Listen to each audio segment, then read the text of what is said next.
যদি তোমার পছন্দের কেউ থাকে তো আমাদেরকে বলো, প্রয়োজনে আমরা তোমার বিয়েটা সেখানেই করিয়ে দেব, কিন্তু এভাবে নিজের পরিবারকে আর কষ্ট দিও না। আমার জন্য যে সম্বন্ধে আসুক না কেন আমি করে ফেলবো, মানা করব না। আপু, আমাদের পরিবারে মনে হচ্ছে কেউ কালো জাদু করেছে।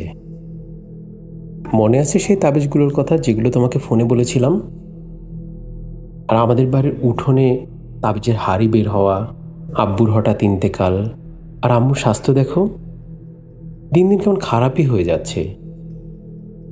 এছাড়াও দেখো আমরা ভাই বোনেরা কেউই খুশি থাকতে পারতেছি। সবাই যেন নিজেদের জীবনের উপর খুব বিরক্ত। যার সাথে সংসার করছি তাকে অনেকটা বাধ্য হয়ে আমার বিয়ে করতে হয়েছিল, কিন্তু যার সাথে আমার প্রতিদিন দেখা হয় স্বপ্নে, যার অবয়ব প্রতি রাতে আমি দেখি ঘরের কোনায়, তার সাথে সত্যিই কি কোনোদিন মুখোমুখি হতে হবে? সেটা কি সম্ভব? এই পৃথিবী রহস্যময়। আমরা বাস করি সম্ভব আর অসম্ভবের মাঝামাঝি। যে জগতে আমরা বাস করি সেই জগৎ সবসময় কি থাকে, নাকি কখনো কখনো আমাদের নিয়ে যায় অন্য এক জগতের অন্তরালে? 14 ফেব্রুয়ারি ভালোবাসা দিবসে ভূত.com পূর্ণ করবে ভয়ের রাজ্যে 5 বছরের পথ চলা।